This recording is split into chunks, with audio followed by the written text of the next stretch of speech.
Halo, ketemu lagi di Ngobras. Dan malam ini kita kembali lagi bakalan ngobrol sama dokter. Dan malam ini kita akan ngobrol sama dokter emergency sebenarnya yang sering banget kontak dengan pasien COVID-19 juga. Dan untuk semuanya yang baru bergabung, jangan lupa untuk dicek ya semua series dari Ngobras yang udah ada beberapa, boleh loh ditonton lagi supaya bisa nambah ilmu kali ya. Dan ya moga-moga sih saya senangnya kalau bisa bermanfaat untuk semua. Nah, malam hari ini saya akan ngobrol sama dokter Gia yang sempat viral video yang menerangkan tentang hoax-hoax yang ada di sekitar kita. Hoax-hoax yang kita pusing juga sempat alamin. Hai, selamat malam dok. Apa kabar? Baik, apa kabar? Sehat. Sehat. Dokter gimana, sehat? Wah, tampaknya sinyalnya agak putus-putus ya. Ini emang kendala kita nih kalau lagi IG live, suka putus-putus nih emang nih. Dokter Gia lagi di mana ini? Udah di rumah kah? Oke, kita sambil menunggu sinyalnya dokter Gia untuk Masih putus. stabil. Masih putus-putus dok. Iya, apakah bisa? Oke, kita sambil menunggu ya. Ya, ini tadi sempat ada juga yang nanya, udah ngajuin pertanyaan. Wah, tampaknya apakah sedang sakit kena COVID juga nih lagi nonton? Semoga cepat sembuh ya. Tampaknya sinyalnya dokter Gia, saya coba add lagi. Nah, tampaknya dia juga keluar mau add lagi tadi ya. Mau masuk lagi. Kita doakan semoga sinyalnya baik-baik ya malam ini ya. Iya, saya coba invite lagi kalau begitu. Ini memang tantangannya nih di masa serba internet ini. Itu sinyal, ya nggak sih? Hai, selamat malam. Nah, dokter Gia apakah sudah tersambung kembali? Suaraku kedengeran nggak? Halo, cek. Kedengeran, hai. Hai dok, sehat? Kedengeran suaraku. Kedengeran. Gak Aman. usah pakai ini lagi. Oh ya udah. Gimana dok, udah di rumah ini? Sehat-sehat, Dokter Isa. Sehat. Pulang praktek nih kayak dokter Gia. Iya, gimana? Kita bakal bahas banyak hal yang seru nih hari ini. Makanya udah nggak sabar nih ngobrol sama dokter Gia nih. Ini kan apalagi kita baru masuk 2021, dokter Gia udah bikin komentar. Wow, tahun 2021 santai, nggak usah nyaingin 2020. Stay cool, man. Alhamdulillah. Chill, Stay man. cool. Chill. Ya udah banyak banget ya Iya, apa namanya dan aku bencana tuh ya. udah mulai suntik-suntik. Sudah mulai suntik-suntikin vaksin buat teman-teman Oh nakes. iya. Kan aku jadi Oh, kepala pelaksana vaksin di rumah sakit. Jadi ya udah aku yang susunin alurnya alhamdulillah. untuk ada namanya kriteria inklusi, ada yang eksklusi, yang nggak boleh, yang boleh, Ya. komplit lah. Heeh. Nah itu Jadi kita mau bahas udah tuh tentang vaksin. jalan ya. Pasti teman-teman Iya juga dong, banyak yang pasti dong. penasaran kan? Penasaran banget. Tapi sebelum masuk ke vaksin, mau nanya dulu dong, gimana rasanya nih selama pandemi ini dokter Gia nih kan praktek berhadapan langsung sama pasien-pasien COVID nih kan. Ceritain dong nih buat semuanya lagi nonton. Dari sejak awal itu Hmm, sepertinya ada 3 fase yang terus berulang gitu, Dokter Reisa. tiga Fase pertama fase. tuh fase, iya, yang terus berulang. Fase pertama tuh fase ngasih tahu ke pasien bahwa Hmm. pasien ini COVID gitu loh. Dan itu kan Oh, hal yang menakutkan gitu. berat. Bahkan beberapa kali uh, saking ketakutannya ya, sampai Heeh. penyakit lain tuh nggak ada harga dirinya gitu. Jadi ada pasien jantung koroner pun, aku Iya periksa benar. ternyata serangan jantung, aku bilang ke istrinya, Bu, Bapak kena serangan jantung koroner. Apa dok? Corona? Bukan Bu, koroner. Alhamdulillah bukan corona gitu. Padahal itu jauh lebih Padahal, bahaya nah itu dibanding dia. corona gitu. Aduh. Terus apa lagi setelah ngasih tahu pasien COVID? Terus? Pasien itu fase pertama ya, terus berulang gitu. Jadi aku gimana caranya ngasih tahu ke pasien tapi tetap ngasih semangat gitu bahwa dia ini bisa sembuh. 95% pun sembuh kalau apalagi nggak ada penyakit penyerta, masih muda, harus semangat sembuh karena keyakinan akan kesembuhan itu udah 50% kesembuhan gitu. Jadi Duh, aku tuh dengerin tuh semangat itu buat fase semuanya tuh pertama. yang lagi sakit. Ini juga tadi banyak Iya, yang cerita buat teman-teman lagi yang kena baru COVID, lagi baru karantina mandiri, bener, katanya gitu. bener. Dan ini udah mulai banyak. Aku yakin pasti ada yang lagi nonton sekarang yang baru terdiagnosis COVID. Gak Aduh, bentar. apa-apa, gak apa-apa. Nggak Ikhlas apa-apa ya? aja, toh udah kena kan. Gak apa-apa. Jalanin aja, sembuh, sembuh, sembuh. Yakin sembuh. Yang penting optimis dulu ya. Iya, yang kena itu ada kewajiban kedua sebenarnya, yaitu kewajiban tidak menularkan gitu. Makanya harus isolasi mandiri. Bener. Nah, Minimal fase, isolasi fase mandiri. kedua, itu kan fase pertama ya, fase Oke. memberitahu. Fase kedua ini fase merawat gitu. Aku juga sebagai anggota Satgas Oh. COVID di rumah sakit, Heeh. harus mantau gitu. Dan itu bednya nambah terus. Aku tadinya nyediain cuma 5 bed awal-awal. Oh 10 bed, nggak cukup lagi 15 bed, terus dua my puluh bed ruang God. isolasi. Sampai sekarang total hampir 40 bed, itu pun nggak muat terus. Masih Oh waiting my listnya uh, God. numpuk gitu. Dan ketika dirawat, kan mereka nggak boleh dikunjungi keluarganya kan, Iya nggak boleh dong. dikunjungi saudara-saudaranya, teman-temannya nggak boleh. Jadi kita Heeh. yang di dalam itu jadi kayak keluarga keduanya gitu. Hmm. Visit mereka, ngajak ngobrol, nyemangatin, apalagi mereka yang kondisi cukup berat gitu ya, batuk-batuknya nggak berhenti, sesaknya lumayan, saturasi oksigennya turun terus. Ya udah ajak ngobrol, karena kadang-kadang kesepian itu juga membahayakan gitu, jadi harus tetap diajak Bener. ngobrol mereka itu. Iya, Nah, pokoknya masuk, dikasih semangat nah, terus dan dikasih ya ini ya, itu di diselamur kalau bahasa Jawanya apa itu? bener. Itu fase kedua, Dokter Reza. Hmm. Fase Hmm. ketiga ini fase yang ada dua kemungkinan. Kemungkinan Hmm. pertama tuh kemungkinan yang sembuh ya. Dan kalau Bener sembuh tuh dong. bahagia banget gitu ngeliat mereka Hmm. pulang, nggak sesek lagi, nggak batuk-batuk lagi, Iya. nggak demam lagi. Aduh, tuh rasanya nggak usah dibayar juga nggak apa-apa deh, happy banget, udah berhasil gitu. Happy, bersyukur banget gitu ya. Bener. Tapi Hmm. kalau sampai fase ketiga ini yang kemungkinan kedua, itu kemungkinan paling berat, yaitu kemungkinan meninggal, dan itu berat Aduh. banget.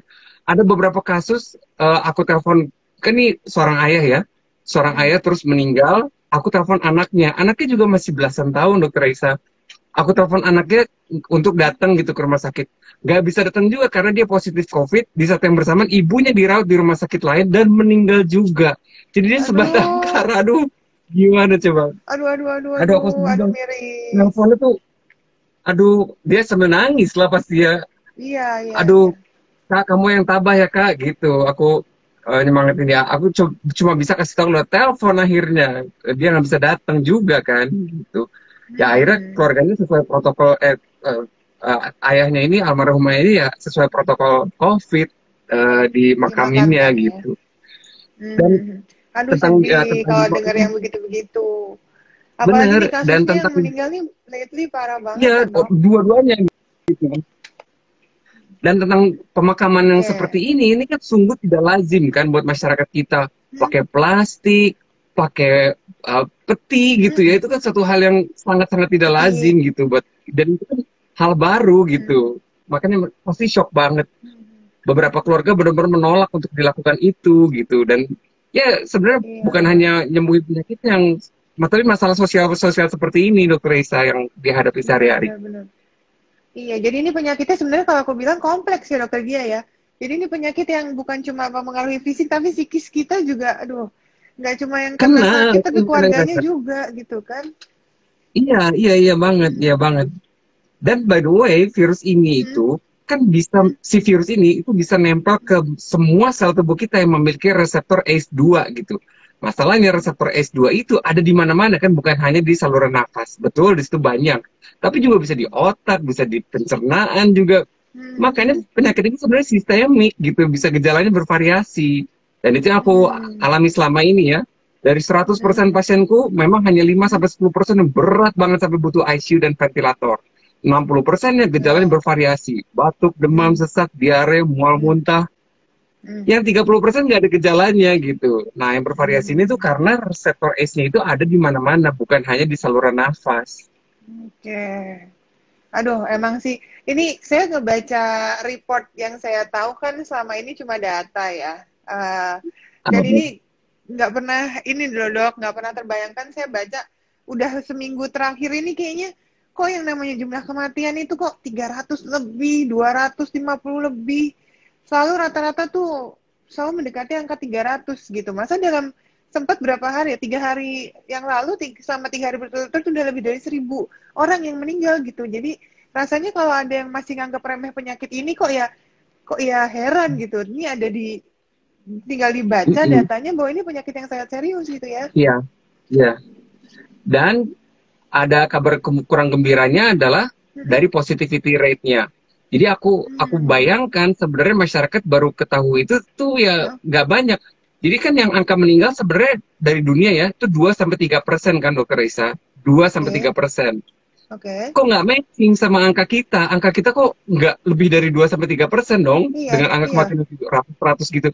Berarti kan sebenarnya jumlah yang tertular lebih banyak lagi yang kita nggak tahu kan? Cuma nggak ketahuan. Nggak ketahuan karena kan nggak diperiksa. Makanya positivity rate tinggi, di mana normal di dunia itu ya 5-10%. Kita loh 31% positivity rate. Jadi aku sendiri ngerasa aku tuh kan swab tiap hari itu kan 30-40 pasien per hari, pernah 50 pasien per hari. Itu ya 30%-nya positif. Gimana? Oh my god. Tapi emang kalau soal tes sendiri nih dok, tes ini kan sebenarnya orang juga mikir ya, karena nggak semua orang nyadar bahwa dia tuh punya virusnya, dia punya gejalanya, penyakitnya gitu, makanya mau sampai periksa gitu. Atau masih ada juga yang bingung, bedanya apa sih nih mbak? Banyak banget nih tes, ada antibody, antigen, ada PCR gitu. Mungkin bisa dijelasin nggak nih sih dokter Gia? Gampang ngafalinnya, cuma 3 kok, cuma 3. Gampang ngafalinnya 3. Yang pertama adalah periksa antibodinya. Antibody itu pakai jarum, diambil darahnya, dilihat di darahnya ada nggak antibody virusnya. Kalau ada berarti dia sedang atau pernah kena COVID. Itu antibody ya. Nah beda sama yang 2 lainnya, tidak pakai jarum, pakainya adalah swab. Itu alatnya mirip sama korek kuping, cuma lebih panjang. Dan masuknya nggak lewat kuping, tapi lewat hidung dan mulut. Tujuannya untuk apa? Untuk nangkep virusnya langsung. Loh kok lewat hidung, loh kok lewat mulut? Karena si virusnya itu nongkrongnya itu di belakang hidung kita sama di belakang mulut. Gitu. Makanya diambil di swab. Itu bedanya. Nah sekarang apa bedanya swab yang antigen? Apa bedanya swab yang PCR? Swab yang antigen itu kita men-swab, mengusap si virusnya langsung, badannya itu loh, bodinya itu loh, kan keusap kan, keambil gitu, terus dilihat, habis diusap, dimasukin pakai reagen, masukin ke alat yang kotak gitu, itu nanti kalau dia bereaksi sama antibody yang ada di reagen itu, berubah warnanya jadi ada 2 garis, nah kalau 2 garis itu artinya dia positif. Positif itu. Ya, positif. Positif kalau antigen, kalau antibody pakainya reaktif dan non reaktif. Kalau antigen itu pakainya positif dan negatif, gitu. Positif ada virusnya gitu. Nah apa bedanya sama PCR? PCR itu ngambil RNA-nya. Nah teman-teman harus ketahui buat yang nonton, pasti banyak yang masih bingung juga. Aku ingin bandingin bedanya bakteri sama virus. Itu 2 entity yang berbeda, itu 2 makhluk yang sangat berbeda. Bakteri itu punya sel sendiri, punya inti sel sendiri, punya alat gerak sendiri, punya DNA sendiri gitu. Dan dia tidak pernah mencoba masuk ke dalam sel tubuh kita. Dia berantem sama sel tubuh kita, rebutan makanan. Kalau kita kalah, kita terinfeksi bakteri. Contohnya tipes, itu menginfeksinya ke saluran pencernaan. TBC itu menginfeksi di paru-paru. Dia tidak pernah mengganggu sel tubuh kita, dia hanya ngambilin makanannya demi dia bisa berkembang biak, membelah diri. 1 jadi 2, 2 jadi 4, 4 jadi 8, membelah diri. Beda ya. Nah sekarang bandingin sama virus. Virus itu kayak ninja, dia nggak pernah head to head berantem gitu. Nggak pernah man to man, nggak gentle ya. Dia masuk ke dalam sel tubuh kita lewat ACE reseptor tadi, reseptor ACE2 tadi. Masuk ke situ, ngambil, menghijack mesin copy DNA-nya buat mengcopy dirinya. Jadi setelah masuk satu ke dalam sel, dia bisa mengcopy jadi 10, 100 di dalam sel itu, sampai sel itu nggak mampu nampung lagi, pecah si sel itu, nyebar lagi virus itu, masuk lagi ke sel yang lain, terus gitu.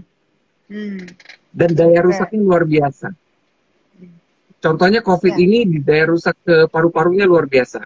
Kalau Dokter Reza tahu, aku sering posting itu, foto hari pertama, ronsen, foto hari kelima, itu beda banget paru-parunya. Nah, paru-paru kita itu kan bercabang-cabang gitu kan. Di ujung-ujung cabangnya itu ada balon-balon kecil namanya alveolus. Disitulah tempat pertukaran oksigen dan karbon dioksida. Nah, di situ itu yang diserang sama si virus ini, COVID. Jadi si alveolus itu kolaps, kempes-kempes. Ya, boro-boro oksigen bisa masuk kan. Jadi kapasitas oksigennya berkurang.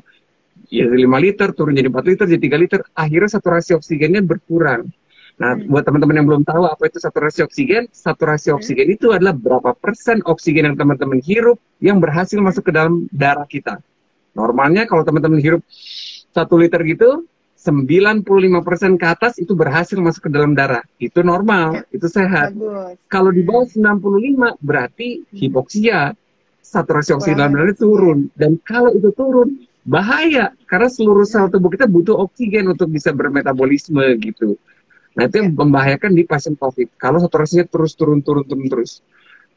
Nah, akhirnya dibantu sama alat lain kayak HFNC, high flow nasal kanul, pakai ventilator, itu demi membantu si saturasi oksigen itu naik lagi untuk ngepompa si balon yang kolaps tadi gitu. Supaya masuk pokoknya oksigennya ke tubuh gitu ya. Iya, dipaksa masuk, dipompa sedemikian rupa, kayak kita nyiram tanaman tuh dikencengin gitu airnya biar kebuka. Oke, panjang banget tadi, lengkap banget nih. Tadi buat yang masih penasaran bedanya bakteri virus, terus sampai juga bahayanya virus ini gimana. Ini tapi ada juga yang masih balik lagi soal tes tadi, Dok. Kan ini ada yang cerita, katanya, iya saya tuh rapid test antigen. Terus hasilnya negatif, tapi 2 hari kemudian di swab pakai PCR, itu terus hasilnya positif. Jadi sebenarnya antigen akurat nggak sih? Pertanyaannya gitu. Akurasi antigen itu ya memang 85%. Tapi kan gini, teman-teman harus ketahui, periksa antigen, periksa PCR hanya menunjukkan positif di hari itu atau negatif di hari itu sebenarnya. Kalau dia hari itu negatif, ya berarti hari itu emang belum dapat virus. 2 hari kemudian dia positif, ya mungkin besokannya dia kena. We never know, iya kan? Apalagi ada gejala gitu. Dan tetap aja ya Dokter Gia ya, ini kan suatu tindakan pemeriksaan ya, bisa saja harus ada pengulangan, apalagi kalau udah ada gejala gitu ya, mungkin aja nggak terambil gitu kan ya, si virusnya itu. Jadi memang yang paling... Iya, mungkin si swabnya itu kurang dalam tuh Dok, baru sampai tengah-tengah terus cabut gitu. Bisa akan ada seperti itulah, namanya juga tindakan jasa ya. Jadi pasti ada konfirmasi, itu penting. Harus sesuai lah sama anamnesis. Jadi sebelumnya tuh bakal ditanya-tanya gitu kan. Harus match. Makanya buat orang-orang yang suka periksa sendiri, ini saya juga gemes banget soalnya Dokter Gia. Suka ada yang beli alatnya sendiri, nggak pernah di training cara nge-swab gimana. Terus yang ada malah periksa teman-temannya sendiri gitu kan. Padahal nggak nyampe ke dalam misalnya gitu, nggak ke bagian yang memang bisa mendeteksi segala macam, akhirnya nggak akurat. Ada juga yang zaman sekarang periksanya dari air liur. Nah itu gimana Dokter Gia? Ya kurang, karena kan yang kita butuhin sebenarnya sel epitel. Makanya aku sendiri setiap swab, kenapa banyak yang positif mungkin ya, jadi aku nggak mau sampai ada false negatif, itu aku harus mastiin banget. Itu benar-benar sampai mentok si swabnya itu sampai mentok gitu, sampai kerasa tek gitu di belakang dinding hidung. Terus aku usap 5 kali, 5, 4, 3, 2, 1, baru cabut. Pindah lagi ke hidung satu lagi, masukin terus tek sampai itu ya. Makanya aku sering bilang, wajah kita sesungguhnya tuh saat kita di swab, karena itu kan sampai dalam kan. Gitu. Iya. Usap lagi banyak yang takut. Sakit nggak sih katanya? Ya begitulah rasanya. Geli. Sakit parah kalau buat saya. Oh iya, tapi cuma 5 detik kok, bisa ditahan kok itu sih. Bisa ya, pasti bisa ya. Terus kalau dari liur itu gimana Dok? Iya, sebenarnya gini, seluruh rongga mulut kita itu kan, ya tempat-tempat sumber infeksinya kan Dok, bener gak? Termasuk liur gitu. Tapi ya dari liur sendiri itu kan air ya nggak bakal dapat selnya juga kan. Yang kita tuju adalah sel yang sudah terinfeksi sama si virus Mm-mm. ini gitu. Oke, oke, oke. Ya, itu tadi soal tes-tes nih ya. Ada yang komen, iya saya sampai nangis tuh udah periksa katanya gitu. Ini ada yang nanya juga Mancing bedanya air virus mata kalau corona. itu emang. Iya, keluar air mata dikit lah ya. Dokter Gia ada yang nanya, kalau bedanya virus corona ini dengan virus-virus lain, kayak misalnya virus influenza, itu gimana? Oh, ini harus tahu, ini penting banget Hmm, ini penting banget. ya. Aku bandingin sama satu deh, virus yang Hmm, selama ini juga menakutkan buat banyak orang. Namanya virus HIV. Pasti pernah dengar dong, ya. virus HIV. HIV Hmm, itu Human Immunodeficiency Virus. Kenapa hmm, menakutkan? Karena angka kematiannya yang luar biasa, yaitu di atas 50%. Bandingkan sama hmm, COVID yang hanya 2-3%. hmm. Tapi apa yang lebih mengerikan dibanding HIV, yang dibandingkan sama COVID, COVID itu daya sebarnya luar biasa. Jumlah penderita HIV di muka bumi ini Hmm. 90 juta orang. Tapi itu hasil dari 40 tahun, dari sejak 1980. Kita dalam waktu setahun 90 juta juga. Jadi hampir 100 juta. Oh Hampir my 100 juta, God. dikit lagi 100 juta. Hmm, Pusing kan? hmm, Jadi yang menakutkan dari COVID memang bukan daya bunuhnya, tapi daya sebarnya gitu. hmm. Kita Infectiousnya berhubungan ya. seksual sama yang HIV satu kali, belum tentu kena HIV. Tapi kita ngobrol aja 15 menit atau setengah Hmm, jam lah gitu, jarak dekat, ya udah kemungkinan besar ketularan gitu. Apalagi nggak hmm. pakai masker ya. Ya, itu dia. Makanya yang paling Iya, penting tuh sebenarnya pencegahannya jangan sampai ketularan. Pastinya 3M, ya kan? iya Pakai betul. masker. Nah, ini dokter Gia nih yang paham banget nih. Tiap hari dokter Gia nih bayangin ya, lovely people semua ya. Dokter Gia ini udah praktek di lingkungan yang high risk banget. Bukan cuma pakai masker kayak kita-kita biasa pakai masker kain atau masker medis, tapi udah pakai Enggak. APD lengkap, ya kan? Udah pakai masker berlapis-lapis gitu kan. Plester, Terus pakai plester, tapi plester. pakai plester bahkan, ya ampun perjuangannya nih. Tapi nggak pernah tuh sekalipun sampai ngeluh kekurangan oksigen.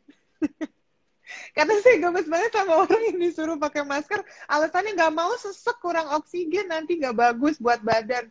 What? Lihat nggak sih ini dokter-dokter nih, kayak dokter Gia semua nih yang prakteknya kayak gini. Pakai maskernya udah tumpuk-tumpuk segala macam nih. Lihat nih, alhamdulillah kan sehat walafiat sekarang dan nggak kekurangan oksigen Iya. kan dok. Dan alhamdulillah masih negatif sampai saat ini. Alhamdulillah, alhamdulillah. Dok, Ya emang aku bener-bener, sampai ada orang berpikiran kenapa pakai masker takut kekurangan oksigen gitu. ya itu masalah ketidaknyamanan aja. Memang kita harus barter keamanan dengan kenyamanan. Memang sedikit tidak nyaman, tapi kita aman gitu. Itu bagus banget sih kalimatnya. Ini kita sekarang harus mengutamakan keamanan gitu kan, bukan kenyamanan. Iya. Tapi itu keren, Memang keren, keren. jujur Nah, nggak nyaman. Tapi ya kita barter, kita nggak bisa dapat semuanya. Tapi ya untuk saat ini kenyamanan itu nomor 2. Emang nyaman pakai hazmat 8 jam? Ya enggak lah. itu Tapi dia ya gimana? makanya. Karena aku juga kan targetnya adalah melayani tanpa tertular, itu kan goals utamaku kan. Aku juga kan di rumah ada istri. Loh, ya gimana aku jagain dia juga gitu biar nggak ketularan juga. Bener, bener, bener. Jadi buat semuanya jangan ini ya, jangan sampai lupa, jangan meremehkan penggunaan masker karena ini penting banget buat Iya, semuanya yang nonton nih. Pokoknya iya, iya. 3M-nya. Kita belum bahas vaksin. Iya, ini dia makanya termasuk pencegahan dari utamanya selain 3M ditambah satu lagi vaksinasi. Terus Oh, aku pakai dokter Gia gimana pakai udah divaksin pakai dong, kan udah rumusku aja. vaksin orang. Terus Pakai udah rumusku vaksin. gimana? Rumus apa dok? Rumus yang aku kasih tahu ke dokter Reza waktu itu. RI Ceritain lagi sama dengan dong buat JV semuanya. dibagi IT. Oke, dicatat ya semuanya ya. Ulang lagi dok, ulang lagi. Itu apa dan apa tadi? Ada rumus yang harus dihafalin. Rumusnya gampang. Rumusnya itu RI sama dengan JV dibagi IT.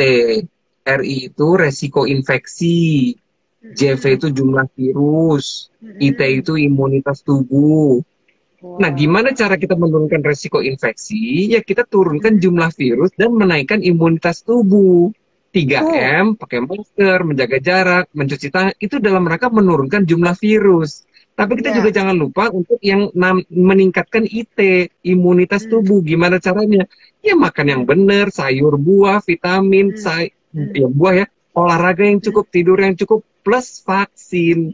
Itu dalam rangka Benar. meningkatkan imunitas tubuh. Jadi vaksin Yap. itu bukan jawaban utama sebenarnya. Itu hanya membantu imunitas tubuh gitu. Tapi kalau teman-teman juga Hmm. tetap sama ya, tetap makan juga ngaco-ngaco ya, boro-boro ada nutrisinya misalkan, ya makan mie pakai nasi misalkan, Instan, instan. atau Nggak gorengan ada terus. sayur, nggak ada buah ya. Aduh. Iya itu akan easily, memang mungkin bukan COVID, tapi sama penyakit lain jadi rentan juga gitu. Hmm. Hmm, hmm, hmm, hmm. Nah tentang Jadi vaksin yang paling sekarang, penting itu. ini Ya, pentingnya vaksinnya ini gimana? banyak nih yang vaksin nih. Hmm. Ada yang bilang, dok aku nggak mau bikinan vaksin bikinan Cina, aku maunya bikinan Amerika. Weh. Hmm. Kan Tapi banyak dia yang pakainya pilih-pilih. obat, tapi Itu, obatnya pakai di Chiang Feng. obat Cina. Itu banyak banget yang komen. Iya, kalau ini Iya obat ini gitu. ngaruh nggak buat COVID gitu kan? Nah, obat yang belum teruji klinisnya Iya, dan belum ada izin Badan POM-nya iya, gitu ya, malah dipercaya ya. iya, Tapi vaksin yang udah iya, iya. jelas-jelas malah Gini, dipertanyakan. teman-teman yang Hmm, nonton, hmm, aku kasih tahu, bikin hmm, vaksin COVID itu susahnya setengah mati. Susah, demi Allah susah itu. Karena hmm, itu harus ngambil RNA virusnya gitu. Terus gimana caranya hmm, si RNA virus itu bisa masuk tubuh kita tanpa bikin kita sakit, tapi mengenalkan kepada tubuh kita, ini loh musuhnya, ini loh hmm, titik lemahnya. Jadi kita siap perang sama dia gitu. Pas virus yang aslinya datang. hmm. Nah, segitu susahnya, tapi aku yakin ada yang jauh lebih susah dibanding bikin vaksin. Yaitu Hmm. meyakinkan orang untuk mau divaksin COVID. Itu jauh lebih susah dibanding bikin vaksinnya. Maklum ya dok, katanya kan ini masih baru. Gimana dong menyikapinya? I know, betul. Makanya setiap aku suntikin, aku selalu bilang, ada Hmm, beberapa kemungkinan reaksi yang terjadi. Reaksi lokal, reaksi sistemik, sama reaksi yang berat. Reaksi lokal hmm, tuh ya cuma kemerahan, bentol, terus ya hmm, gatel, ya itu nggak apa-apa, hmm. normal, kompres-kompres aja. Dan ingat loh, ini hanya kemungkinan terjadi, bukan pasti terjadi gitu. Ini hanya kemungkinan-kemungkinan Ya, reaksi aja. Terus betul. reaksi yang lebih berat lagi mungkin ada demam, mungkin itu juga. Hmm, Tapi ya so hmm. far belum ada gejala-gejala itu. Karena aku juga mantau kan, abis disuntik mereka nggak boleh pergi dulu kemana-mana. Iya, Harus stay di paling situ nggak 30 30 menit menit. kan? Heeh. Di situ 30 menit aku pantau, nggak ada so far sih yang ada keluhan gitu. Hmm. Terus kalau ada reaksi berat alergi gitu ya aman. Coba ya bayangin ya dok, per sekarang Hmm. ini itu udah jutaan Hmm. orang divaksin COVID. Yap. Per sekarang Hmm. ini ya jutaan. Hmm. Memang media itu kadang-kadang kalau ada reaksi alergi satu atau dua orang itu yang disorot gitu loh. Ya. Jadi, Hmm. Nggak padahal fair ya. jutaan baik-baik saja gitu.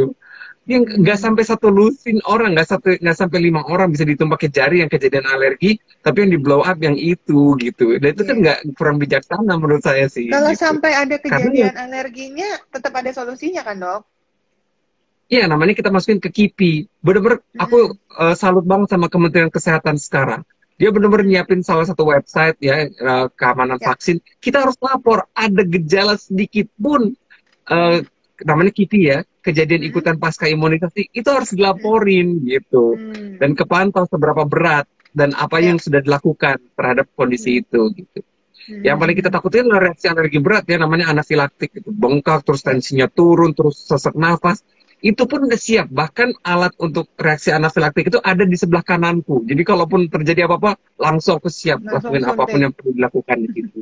Mm-mm. Betul, betul. Jadi setiap orang yang udah divaksin nanti di semua fasilitas kesehatan, yang sebenarnya semua fasilitas kesehatan sih, nggak cuma yang untuk menyediakan untuk vaksin aja nanti, tapi semua fasilitas yang menyediakan apa ya, tindakan suntik gitu ya, itu pasti akan menyediakan kit anafilaktik. Jadi kalau terjadi Iya, sesuatu yang tidak dia inginkan itu bisa langsung diambil tindakan gitu kan, nggak perlu iya, iya, khawatir. iya, iya, betul. Ready banget kok, ready banget. Nah terus Gitu. ada Terus lagi yang apa lagi dok? efikasi, tentang Takut. efikasi, tentang Nah, efikasi, tentang efikasi. iya. Ada yang bilang Sinovac efikasinya 65%. 65% itu artinya melindungi kita 65% lah. Ya. Tapi ya 65% jauh lebih baik daripada 0% dong, bener kan? Nah, itu dia. 65% plus kita pakai masker, jaga jarak, ya insya Allah kita jauh dari COVID. Dan itu kan harapan kita semua. Bener. Ya, memang kan yang disarankan WHO sebenarnya cukup 50% ya, karena 50%-nya Iya, dianggap ya di memang atas, sudah dengan cara kita gitu ya. iya, di atas 50% targetnya. Memang yang saya takjub sebenarnya Moderna, Pfizer, itu 95%. Nah, gimana sih cara ngitung 95%? Jadi caranya gini, Dok. Ada di yang Moderna ya, aku baca Moderna, aku baca Pfizer, mereka pakai lebih dari 40.000 orang. 40.000 orang ini masing-masing 40.000, masing-masing 40.000 orang. Ini nggak dikasih vaksin, ini dikasih vaksin. Yang nggak dikasih vaksin itu ratusan orang yang kena, yang nggak dikasih vaksin itu ratusan orang yang positif COVID. Yang dikasih vaksin itu hanya 8 yang positif COVID. Jadi tetap ada, tapi 8 dari 40.000 gitu. Nah, perbandingan ini ratusan dikurangi 8 terus dikali 100%, dapatlah angka 95%. Itu dapatnya clinical trial itu. Ternyata Jadi emang efikasi itu dari situ. dari situ cara ngitungnya. Dan bahkan dari 8 orang ini tidak ada satupun yang severe, yang berat, itu hanya yang kayak OTG, gejala ringan. Yang 300-an ini, yang positif ini, itu belasan yang severe-nya gitu, yang beratnya. Oke, jadi kalau dari segi itu berarti sebenarnya nggak perlu khawatir ya. Kita mau dapat proteksi seperti apapun kan toh nanti juga akan ada boosternya gitu kan. Dan ditambah dengan proteksi kita 3M itu kan. Iya, betul. Itu ada pertanyaan bagus ya, Dok. Kenapa yang orang sudah COVID, yang penyintas COVID, kenapa nggak perlu lagi vaksin gitu? Iya, kenapa iya kan? tuh? Itu pertanyaan bagus tuh. Kenapa orang yang berhasil mengalahkan COVID tidak perlu lagi vaksin COVID? Ya nggak perlu, karena kamu sudah berhadapan sama virus yang aslinya dan tubuhmu berhasil mengalahkan itu. Artinya badan kamu sudah penuh sama antibodinya, nggak perlu dipancing-pancing lagi. Bahkan darahmu itu sekarang berharga plasmanya karena penuh sama antigen, antibody itu bisa kamu donorkan ke orang-orang yang kondisinya berat. Bisa gitu, membantu. plasma konvalesens namanya. Iya, jadi sebenarnya buat semuanya yang pernah kena COVID sementara ini memang nggak perlu divaksin lagi ya. Tapi kan nanti antibody bakal turun nih satu waktu nanti. Nah, 3 bulan baru deh. 3 bulan. Baru 3 bulan. divaksin kalau sudah tersedia. Kalau sekarang prioritas memang karena jumlahnya vaksin kan terbatas banget nih ya. Jadi diutamakan yang belum pernah nih. Nah, itu dia. Cuma 30 juta. Aduh, kita pun rebutan dengan negara-negara lain ini ya. Iya, asli. Ntar ini kalau bisa berantem deh tuh sama negara lain rebutan. Karena kita ngerasa kan kita jumlah penduduknya banyak, tapi negara lain juga ngerasa ya penduduk sedikit tapi juga butuh gitu-gitu loh. Jadi rebutan akhirnya. Pasti dong, apalagi kita tahu ada negara tetangga kita yang belum dapat juga nih vaksinnya. Iya, ada itu dia sebel banget sama kita. Kasihan. Aduh, Dok, tapi emang kalau misalnya udah ada vaksin kan tetap harus proteksi kayak tadi rumusnya Dokter Gia udah kasih tadi ya. Tapi banyak juga yang merasa bahwa yang penting kan sebenarnya daya tahan tubuh. Nah, bedanya apa sih nih daya tahan tubuh dari vaksinnya sendiri sama daya tahan tubuh kita biasanya nih? Gitu. Jadi kalau kita ngomong, seru nih, ini panjang sendiri, ini 10 SKS sendiri, tentang sistem imun. Tentang sistem imun itu terbagi 2. Imun yang secara general ya, dan imun yang spesifik gitu loh. General tuh ya, kita berhadapan, kalau teman-teman yang nonton sekarang ini, itu tanpa sadar, itu dibombardir setiap hari sama mikroba-mikroba gitu. Ada parasit lah, ya ada jamur lah, ya ada bakteri. Tiap detik, tapi kok nggak sakit gitu, kok nggak diserangnya setiap detik, tapi kok nggak sakit setiap detik gitu. Iya, karena kita punya daya tahan tubuh yang luar biasa. Dimakanin itu sama tentara kita, dihabisin sama tentara kita. Tapi mereka tidak spesifik, pokoknya yang beda DNA sama kita dianggap musuh. Nah, untuk virus itu butuh yang spesifik, jadi nggak kaget gitu, waktu datang kita udah siap sama kelemahan virus ini apa gitu. Nah, itulah gunanya vaksin, mengenalkan. Kalau pakai grafik, gelombang pertama itu memang selalu kecil, gelombang serangan kita ya. Gelombang pertama selalu kecil, gelombang kedua itu selalu besar, gelombang tentara kita ya. Nah, gimana cara kita memancing gelombang kedua ini tanpa gelombang pertama keluar pakai virus yang asli gitu, virus yang bohongannya lah gitu. Jadi ya, baru untuk mancing gelombang kedua untuk nyerbu, apapun yang datang berikutnya kita siap. Itu dia. Jadi beda. Kalau saya suka menyamakan gini, Dokter Gia. Kalau imunitas yang timbul karena si vaksin ini, karena virus ini, itu ibaratnya Spesifik ya. kunci dan lubang kunci. Jadi Ya, khusus, spesifik. Spesifik itu. spesifik. Nggak bisa Very nih kita spesifik. menyamakan semua. Kita nggak bisa satu penyakit disamakan dengan penyakit yang lainnya gitu kan. Makanya harus dioptimalkan dengan vaksinasi gitu ya, Dok ya. Benar, benar, benar, benar. Dok, ini ada yang nanya juga kalau udah divaksin, reaksinya beda-beda tiap orang ya? Iya, kebanyakan tidak ada reaksi apa-apa, biasa aja. Tapi dia udah imun gitu. Kalau dokter Gia reaksinya apa habis vaksin? Aku belum Oh, jauh jadwalnya. bukan Kan ada belum. Oh, jadwal. belum jadwal. Oh, nanti Kan akan ada ya. jadwal, ada tanggal. Nah, kan Udah daftar dapet tanggalnya terus ya. pakai tanggal kan, nah, pakai tanggal.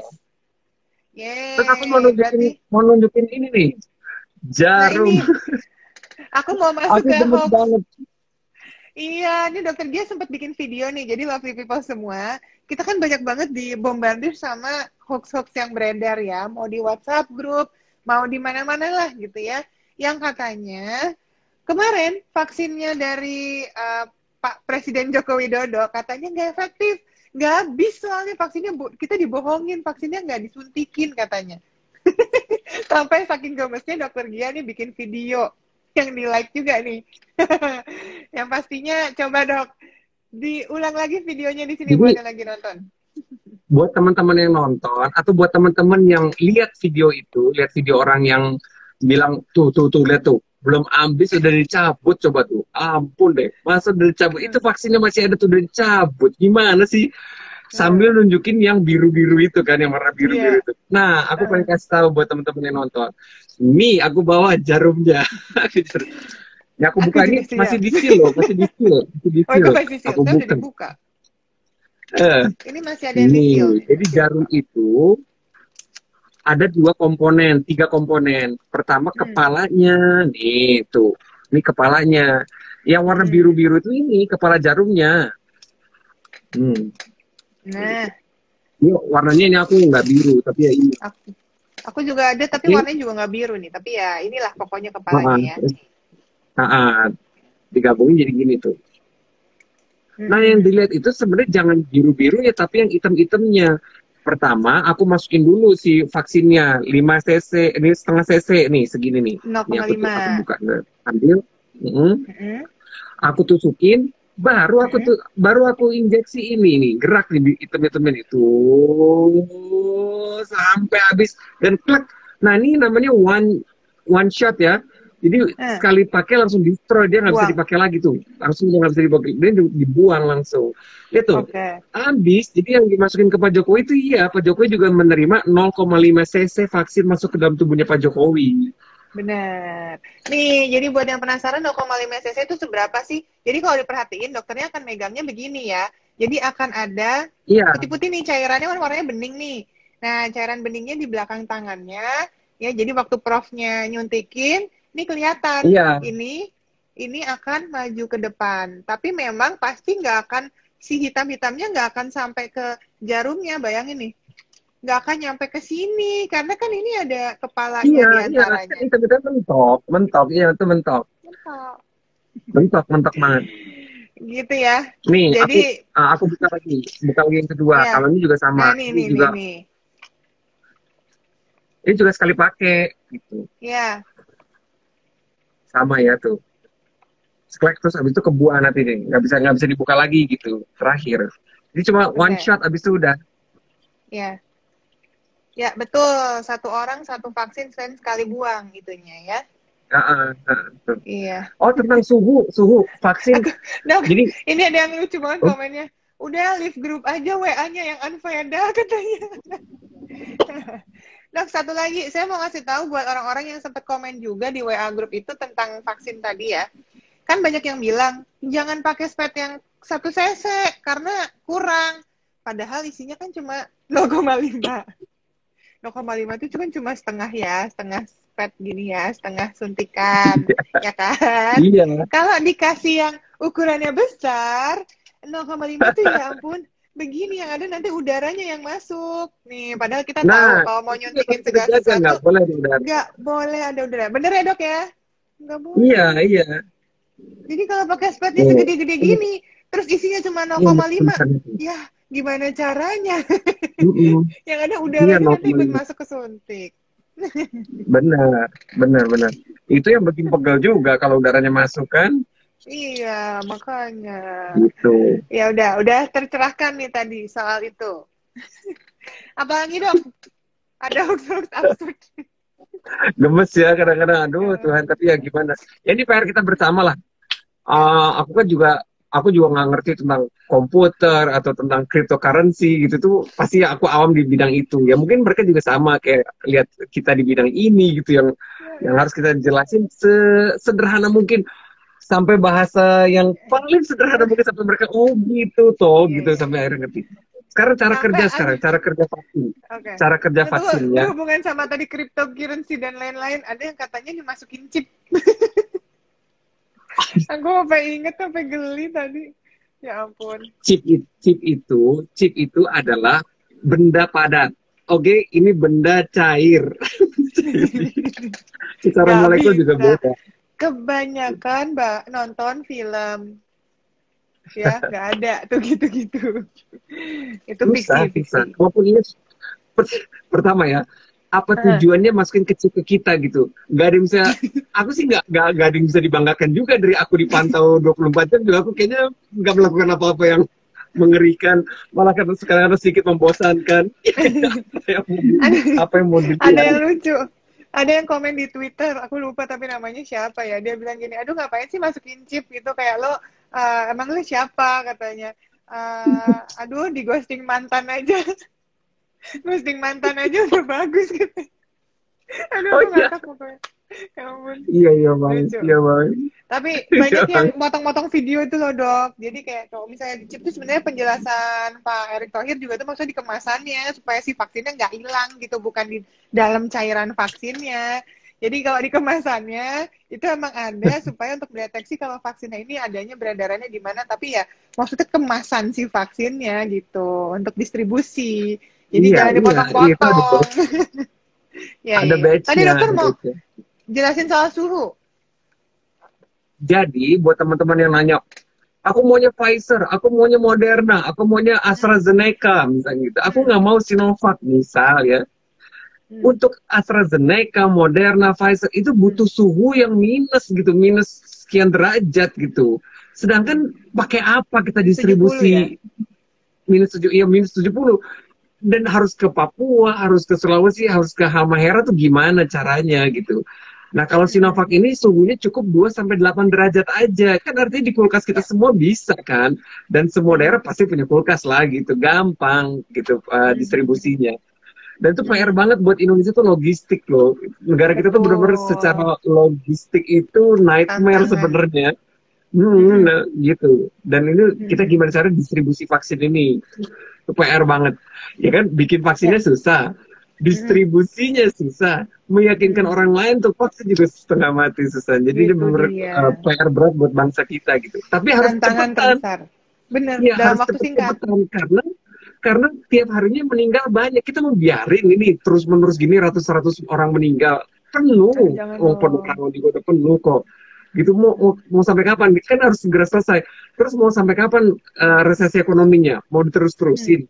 Ya enggak, Jangan nanti dong. pengangguran tambah banyak gitu. Dan akhirnya kan Hmm. keganggu tatanan sosioekonomi dan lain-lain gitu. Bahaya banget. Nanti chaos dan lain-lain. Itu hal-hal yang kita jaga gitu. Dan aku jujur happy sih dok. Ini vaksin datang di saat yang tepat gitu. Kita belum separah Amerika, kita belum separah India, kita belum separah Brazil. Menuju ke sana, tapi Jangan belum dong, separah jangan itu. dong, Jadi jangan dong. ya, kita kedatangan vaksin ini right Jangan. on time. Hmm. Hmm. Hmm. Gitu. Betul. Jadi yang paling penting sebenarnya kita harus menyadari ini meskipun kita udah lama banget nih menjalani pandemi ini, tapi jangan sampai lengah dan jangan sampai patah semangat gitulah ya. Kita harus disiplin nih, ingat lagi protokol kesehatannya seperti itu gitu ya. Iya, iya, Masa kayak betul. gini. Terus ada yang nanya, Hmm. tekanan darah rendah boleh nggak divaksin? Nanti pas kalian divaksin, kalian akan ditanya-tanya sama banyak pertanyaan. Ada satu yang Hmm. iya aja, itu kalian nggak boleh Hmm. karena benar-benar difokuskan kepada atau ditunda ya, bukan nggak boleh, ditunda lah gitu. Hmm. Hmm. Difokuskan kepada orang-orang yang benar-benar lagi sehat walafiat, yang benar-benar physically mentally healthy gitu. Nah, itu yang Hmm. diprioritasin. Karena kan jumlahnya Benar. emang terbatas. Kalau Hmm. ada komorbid, diabetes, ada hipertensi, ya jangan. Yang hipotensi gimana? Ya hipotensi ya kamu banyak minum dulu mungkin untuk naikin jadi 100, itu kan masuk Ya. kriterianya kan. Kalau di bawah Hmm. 90 juga kan tekanan darah juga nggak bagus. Itu kayak darah belum sampai otak udah turun lagi. Saking Iya kecilnya benar. tekanannya gitu ya. sembilan Hmm. puluh per 60 ya Per kurang lah 60. gitu. Ya tentu kalau di bawah 90 juga pingsan kamunya nanti. Ya udah Hmm. banyak minum air putih dulu gitu-gitu. Olahraga dong, ya kan? Yang Itu pasti. juga buat ningkatin kekenyalan pembuluh darah kita, benar. Betul. Aduh, thank you banget ya Dokter Gia nih. Udah banyak banget nih Nggak kerasa pembahasannya ya, malam hari ini. hampir Ini kita sejam. udah 45 menit loh. Iya Thank you coba. so much. Aduh, I'm pokoknya happy saya bisa cerita-cerita. doain. Seneng, Iya, seneng. kita saling doain. Iya, semoga sehat selalu Dokter Gia. Yang pasti makin semangat juga ngasih ilmunya dan prakteknya selalu terlindungi. Pasti, Thank you ya pasti. dok. Bisa banget, tetap semangat. Take care Tetap ya. semangat. Thank you. Bye. Wah, Aku seru banget. Yes, tadi kita udah ngobrol-ngobrol sama Dokter Gia, seru banget pastinya. Dokter Gia tadi udah ceritain macem-macem banget, semoga bermanfaat buat semuanya. Jangan lupa, saya akan ngobrol lagi dalam waktu dekat, kira-kira sama siapa, pantau terus ya. See you!